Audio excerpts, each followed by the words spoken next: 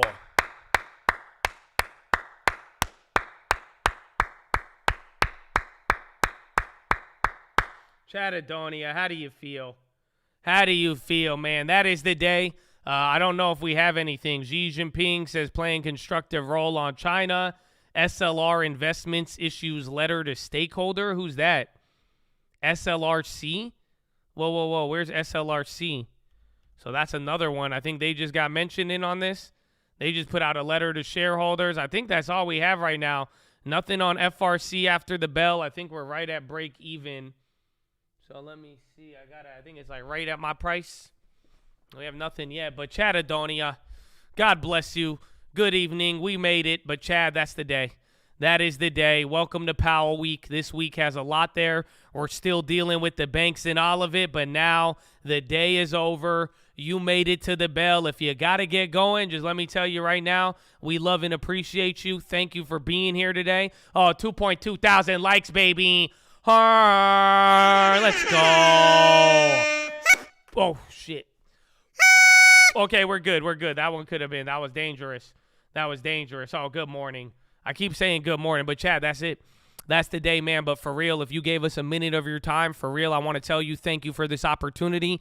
Thank you for being here. If you contributed, you furthered the discussion in a serious and sincere manner. I hope you know you're appreciated, and thank you for your contribution. Everybody who spent any moment here, I hope we made the most of it. But for real, God bless you, and thank you for giving me this opportunity, and thank you for trying out the Chad and spending some time here, baby. So God bless you, and thank you. We love you. God bless America, and that is the day, Chattadonia. That is the day. So that's all we have. That's all we have. Again, tomorrow should be a lot like today, minus the Credit Suisse stuff. So we're going to see how anything else plays out. But check out all the other links. First link for the Scream Alerts Bootcamp and Real Estate course. Again, you got free long-term alerts somewhere here. Yeah, you see how it says free? You could get it for free, baby. Shout out the long-term. The long-term is cooking up. Then second link, nightly watch list and main channel. That's going to be tonight. We're going to. All right, so it's Mark. He's kind of loud. That's me. That's me right there. If you've never seen me, we'll give you updates. We'll give you the breakdown. We'll tell you what you need to be watching. And then we even went over some plays. So, don't miss out on it. I hope we see you there. And then that's it, man. That's it. Just second link. And shout out to everybody watching it, baby. God bless the people who are not watch holes. Y'all been in the game. I love y'all. God bless you. So God bless you, and thank you for supporting as well. We'll see you there tonight. We'll give you any updates on what is going on right now. Third link for that membership badge, baby. Shout out to all the members. They looking beautiful, and thank you for all your support, members. We wouldn't be here without y'all. And like I said earlier, man, it's just an honor to share a lot of these moments with people I know who have been listening and following along and been able to get the most out of everything we've provided. So thank you guys for being good friends, and thank you guys for even just being amazing people to share the market and info with, because it's good that we could have a working dialogue that we go off of. You know what I'm saying? So God bless you, and thank you, my friends. God bless you, and thank you, my friends. We love y'all. Hey, man, I love it. So God bless. That's the second link and third link for the membership and watch list. Check out the merch. I don't know what we have in stock, but if you get your hands on it, it's beautiful. It's good for the soul. You got to wear it, though, with positivity, though. That's it. That's what you got to be looking at. You got to be smiled. You know what I'm saying? You got to be smiling wearing the merch. The bull looks good with a smile. But check out the new channels, called Real Estate, called Cars, called Music, called PHILO. Follow me on Instagram. Again, I am the private Instagram. It may take me some time to get you approved on there, so be on the lookout, and hopefully we see you there. But at the Trading Fraternity, I may post my hairline or maybe my glasses today. I don't know what people are looking for, so we'll see what happens. But check that out. Follow me on Instagram, how option pricing works. 1,000% gainers how to set up their long term. And finally, baby, the prayer request wall. I was with my mom yesterday. We were praying for y'all, Chad. We praying every day, and I know a lot of Chads are praying for me too, man. And this is just what we believe in, man. It's an attitude of rooting for everybody, because if it can't flow through you, it won't flow to you. So you don't need to fill it out, but even if you don't fill it out, we still gonna send you a prayer, man. If you ever want to do anything for me, pray for me. And at the very least, you could pray for everybody else in here. I know you see a lot of names you recognize. There's a lot of beautiful souls out there, man. Maybe you see someone going through it, but shoot them a prayer. You know what I'm saying? It don't hurt. It don't cost you anything. Come on, why you being so shy? And God bless you and thank you if you have been praying for me. You know what I'm saying? Amen, amen, amen. I love y'all. God bless the Chad.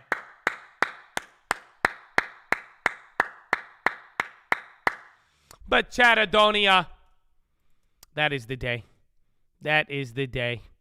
That is the day. So I love you. Thank you for spending your time here. I hope you enjoyed it. I hope you made the most of it. But I need to be right back real quick. Okay, I love you. Amen. Amen. Oh, you just got under contract, your first hometown buyers. Let's go. Get some deals in there. Good work, Chris. And God bless you for helping them out, man. Amen. Amen. Where's the horn? Amen. So I love you.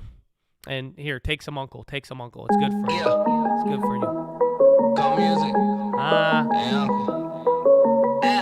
Benny, yo, Benny, you bullish. But baby, I'm not from Chicago. Heard me talking about IV and dripping in bad. They thought that I came from the hospital. No, I just came back from trading. Chest to the sun, no vacations. I'm really not trying to be flagrant when I tell you that most of my calls will be naked. Funny when I make a bad play, I get a standing ovation. It's like I'm addicted to antibiotics to try to get rid of this clap. But fuck it, I always come back in the AM to the GG. What's that stand for? I am not a drug dealer, I'm a landlord. On my Tennessee the roof, that Mercedes-Benz don't need one. I went from Bailey to Bel Air, from the slums to the Ville to the top of the hill to a street where you can't park a car without a parking pass. I'm trying to chill with my boys in the island off the coast, bar hopping like it's Alcatraz. Watching make moves like a salsa class. Plus I got so many bars like the 1 minute chart. I already know you can't handle it. You ain't making moves, you a mannequin. You ain't got that flame, that candlestick. They ain't got that flame. Tell them it's a cold, not a game. Walk through the mud and the rain, just bring a little hope to the people in pain. I don't want lies, I want honesty. Negative vibes bother me. Stay up on your grind until you make it out of poverty. You ready? I'm ready. Let's get it, my bag on heavy. I'm zoom to the Fetty. My pockets look full, not empty. You loaded, I'm loaded. We never gon' fold, you know it. That's fast right there, go quote it. It's coke, we goated. Different level, it's level, untold. They watching, we popping like options. You know, it's real, it's really real. Like PHILO time. Cause you can't help but make a meal if your people blind. Restless, cause I've been up grinding, I just want the Lexus. Cooking up like I'm making breakfast. Oh, I'm eating good, but you know I had to bless it. Looked inside the mirror, told my demons hit the exit. That was Benny, that was level. Fuck the demons, fuck the devil. Throw the pebble, be successful. You can't tell me code ain't special. I got rich, I made a stencil like a chair. It's really simple, the framework is intellectual. Ay, like Curry on the chain, my brother, you know, wait, I know you know the name. You ain't never seen my face, probably watch us in the game. Did it with a couple plays, let me kick a little lesson. You ain't never get a chase. What's yours, you always guess what I'm really trying to say. Longer that you on the stock, more that's getting safe. You ain't like the shit I say, I ain't trying to make it stay. Hey, I'm hitting plays, I'm hitting weights. Your portfolio all day, smiles filled with mostly grace. Apple, Amazon, and Facebook. You probably know the names, you probably thought that you should wait, then went and bought a course to trade. Benny, get some clothes and buy to close this shit. Clap them if they talking on some hopeless shit. Cause I've been there and going back. I told y'all that I'm focusing. I know they getting mad. The news is fair as well as motivating. Let's go, and a shout out to the vets. Hit the players, then we sending in the jets. Don't be shy, you could send a prayer request. And the list got everything you missed. I love y'all, baby. It's a cup. 2020. Talk to me in 2030. You know what it is, baby. Cold music, 2020. We coming, watch out. On the radar. Tell them I just want the Lexus. We out here making moves, baby. Let's go. Oh, yes. Oh, yes.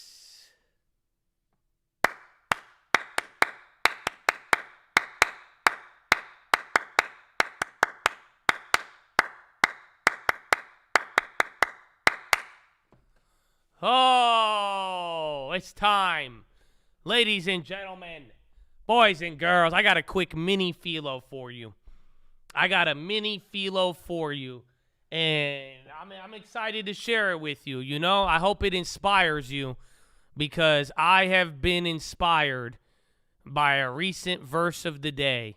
And I read it and I sat there for a second. I said, that is crazy. Oh, Chad, I got something for you. So I'll tell you now, here's the disclaimer. It's going to be short and sweet, but this is one of those PHILOs, like if you tell this to like a non-spiritual friend of yours, they going to look at you like you're insane. So that's how you know it's good. That's how you know it's fire, because if I'm telling you, you share this like with a random person, bro, they're going to be looking at you. They're going to be looking at you like, what? They really going to be like, I don't know about that, man. I don't know. So that's why I like this PHILO. This one's going to be a good one. But there was a verse of the day over the weekend, and it really, really got me thinking. And it's actually a new gift I am asking for.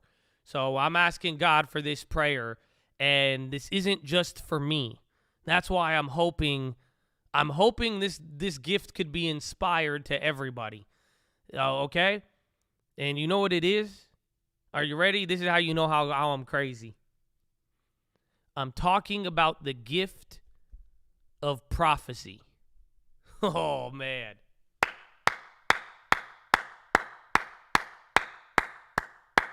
See, I know somebody think I'm insane and somebody loved this PHILO. So that's how you know it's getting crazy. The gift of prophecy. Yes, Chad. You know, because it's funny, like I told you guys on the weekend, I said, hey, man, like for real, you know, I hope everybody is relaxed coming into this week. I hope everybody takes their time. And I really hope, like I said, I was like, yo, like we should be praying for knowledge and wisdom. You know what I'm saying? And like I really am praying that everybody has knowledge and everybody has wisdom. I'm asking God, I'm saying, help me out with what we got this week. You know, give me some discernment. You know what I'm saying? Give me some knowledge. Give me some wisdom, right? And then I read this verse, and it's talking about how important love is in the first verse. And it's funny because we talked about this verse a couple of weeks ago, and it said, without love, everything else doesn't matter. This is in 1 Corinthians, I believe. And then the next verse that it proceeds to go into, it says, now once you got the love down, it says the next most important gift is prophecy. So why? And now this is where it gets interesting. This is where I think it's very, very interesting. And this is where I'd say maybe you want the same gift. Maybe having knowledge and info on what's going to happen, that you may like that, right? But here's the thing. What is it for? Oh, I don't know if y'all feel me. Did anybody read the verse? Why is prophecy such a great gift? Why is it good to have prophetic knowledge? Or why is it good to be around a prophet if that was the case? Why? Anybody? I'll wait. You let me know. But why is it good? Like, why should you have it? Because it's actionable. It's a test of faith. Because you know what's ahead. So just so as long as you know what's ahead is good. Discern the future. Interesting. Some good answers. Somebody got it. See, here's the thing about prophecy. Are you ready?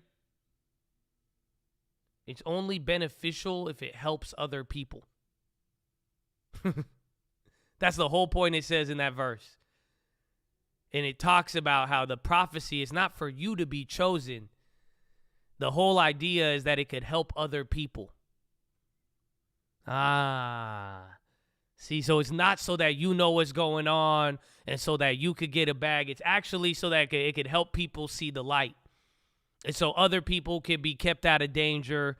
It's so other people have the benefit. They say it's for the community. They say the gift of prophecy, why it's such a good gift and it comes after love, is simply because it helps other people out. You see where I'm getting at? So that's why I like it, and it's interesting. And the idea of prophecy is that it should strengthen others beyond yourself. And that is what I am looking for. So not only do I like it, and did this, like, you know, this is what I was praying for this weekend, but the thing I liked, the second part, was that it comes next to love. And I was like, that's a very interesting. I would have never expected that the next gift after love would be prophecy. You know, it just doesn't seem like they connect. Oh, but it does. So, Chad, go read it. I forgot. It's like does anybody have the verse? I believe it's 1 Corinthians, I want to say 14. I'm not too sure, but you should think about this. And I want you to think about prophecy. Maybe you could think about all the other spiritual gifts, but hopefully you could have a prayer today for more guidance and wisdom so you could help somebody else with it. And that is it. Because I'm here to just give you the PHILO. Because all I was thinking about was how important this gift was. And I think I kind of downplayed it. And then once I figured it out in the lens of other people, oh, man, it got me hyped, Chadadonia. So, Chad, I hope you're ready to work. I hope you're ready to accomplish a lot. But with all of it, I hope it's there to help serve some other people, too. You know what I'm saying? But, Chadadonia, that is your philosophy, ladies and gentlemen. Make sure you guys are subscribed. We're live Monday through Friday, 30 minutes before open. Drop your thumbs up on the video. Take it to the bank, and that is it. That's it. That's where I'm going to end it.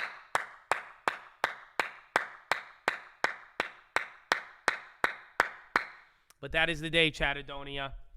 That is the day. So here, let me get out of this real quick. 238. I'm going to sell it at what? 240? Will they let me get out at 240? Hold on. But that's the day. That's all. I need to go poop. I need to go poop really bad, bro. You know what I'm saying? Oh, it's going up. All right. I made $8. $8 on FRC. I'm out. That's it. We waited till PHILO. So I'm out. We grateful. You grateful too, baby. You going to do some great things. And I want other people to be grateful of you. And everybody pray for a gift, okay? Pray for a gift. And pray for some PHILO, baby. You know what I'm saying? Pray for some prophecy. I'm typing this out.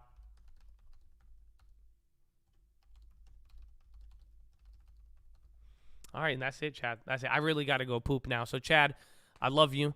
Have a wonderful day. It's 1 Corinthians 13. There you go. I think I was one ahead. But, yeah, go read it. Read it and tell me what you think about it. Because that verse got me hyped, bro. It really changed my outlook on a lot of things. And it's funny because I've been focusing on a lot of love and other people and all of that. But it's interesting that prophecy is such an important gift. And if you understand why, I mean, maybe it should make some sense. So, Chad, we all here, man. I hope you know we stronger as one. You know what I'm saying? But I love you. Have a wonderful evening. I will see you tonight on the watch list, and I will see you in the morning.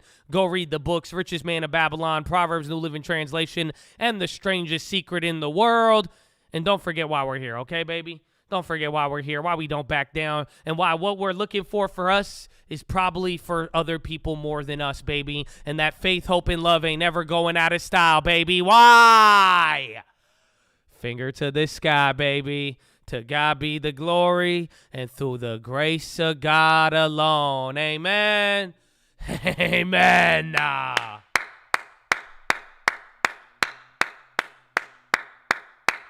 Woo! So, Chadadonia, I love you. Have a wonderful evening, and peace out. Yeah, we're going to peace out. I'm going to take a piece of pie, piece of pumpkin pie. Peter Piper picked a pepper, people peppers. Huh? Seriously, it's not hyperbole. I tell you what's serious. What do you mean? They want to arrest me. You put me in prison, I'll take over the prison. I'll put a border around the prison. I'll build a wall around the prison. What do you mean? Mr. Biden wants to destroy the economy and then come after me in jail. It's okay. We'll run that bitch. I'll show you what we're going to do with it. Yeah, you ain't going to run. That ain't you're going to run. You're going to run away from the prosecutor. Okay, I love you. I have love for you, Jack. Okay, I got to go. All right, good morning. Hello.